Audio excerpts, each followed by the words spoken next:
Math 1314, Tyler Junior College, Section 3.1, Quadratic Functions. Maximum and minimum values of a quadratic function. So far, pretty much all we've done is graph quadratic functions. But because all quadratic functions graphs, parabolas, have either a low point or a high point, a minimum or a maximum, there's some applications where that maximum or minimum value can mean something in a specific context.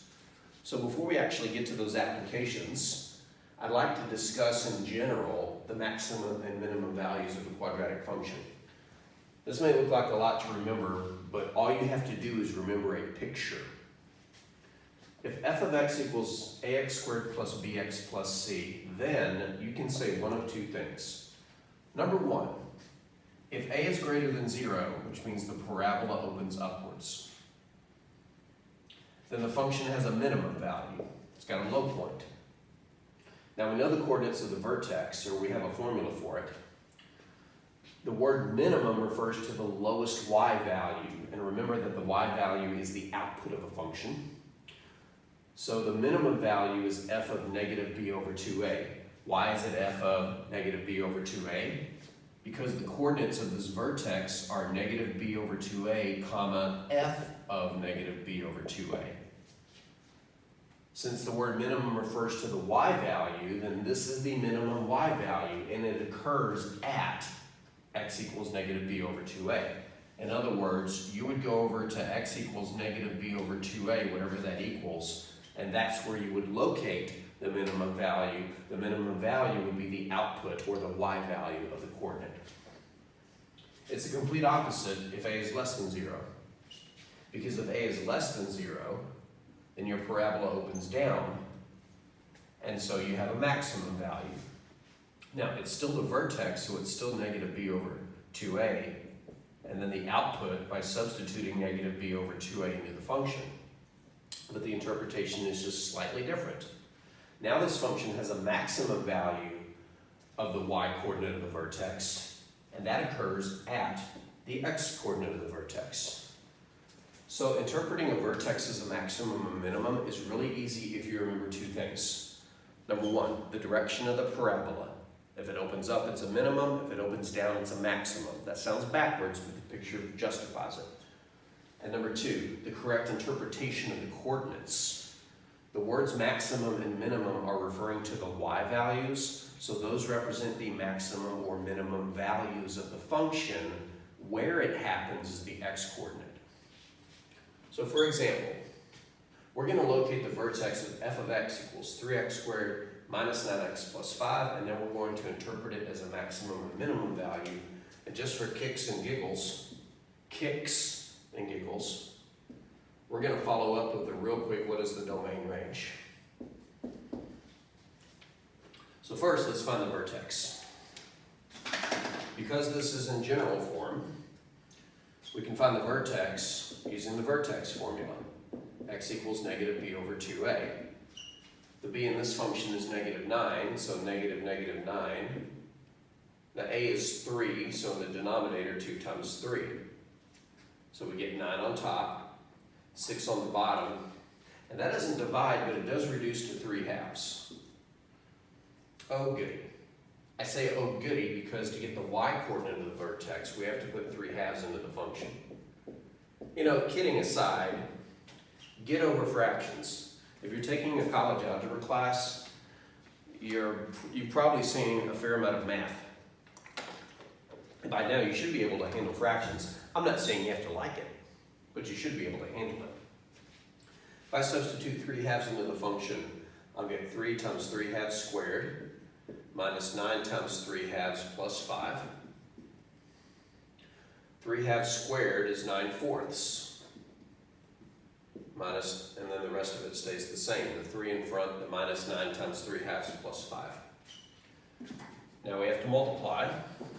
And remember, when you multiply a whole number times a fraction, you think of the whole number as having a denominator of 1, and then you just multiply across the top and bottom. So 3 over 1 times 9 over 4 is 27 over 4, minus 9 times 3 times, 9 over 1 times 3 over 2 is 27 over 2 plus 5. And now we're adding, so we have to get a common denominator. So I'm going to set up each of these three terms as a fraction and figure out what to put. The 5, being a whole number, can be thought of as 5 over 1. And the common denominator for 1, 2, and 4 is 4. The first fraction already has a 4 in the denominator, so we can just write 27 fourths. The second fraction has a 2, but we want it to be a 4. So multiplying both sides of that fraction by 2 will achieve the common denominator. 27 times 2 is 54 on the top, 2 times 2 is 4 on the bottom. For 5 over 1, the current denominator is 1. Multiplying both sides of the fraction by 4 will give me the common denominator. On the top, 5 times 4 is 20, and on the bottom, 1 times 4 is 4. And now I just have to put it all together. Let me combine my positives first. 27 and 20 is 47. When I subtract 47 minus 54, I know it'll come out negative. 54 minus 47 is 1, 2, 3, 4, 5, 6, 7. So we get negative 7 fourths. So it took a little bit of work, but our vertex is 3 halves, negative 7 fourths. I'm going to erase all the work. If you were writing it down and copying it, back the video up and pause it. And I didn't leave myself much room here.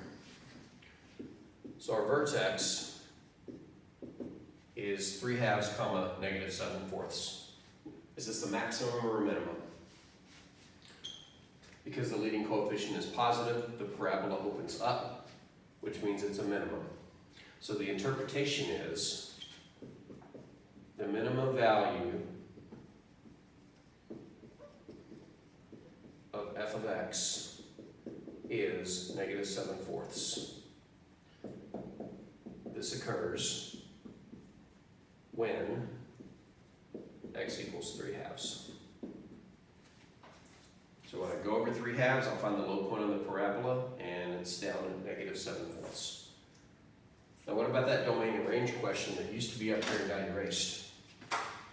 Well, if you're going to answer the domain and range of a parabola, all you really need to know is the direction it opens and its vertex. Just think about it. Domain and range. I got a parabola there, let me just label its vertex. That vertex is 3 halves, negative 7 fourths.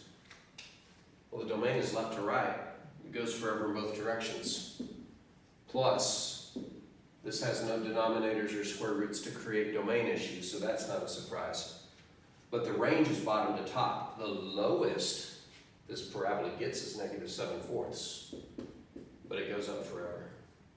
So the domain, well, the range is bracket negative 7 fourths, infinity, parentheses. And you can actually get that without drawing it if you can see it in your head.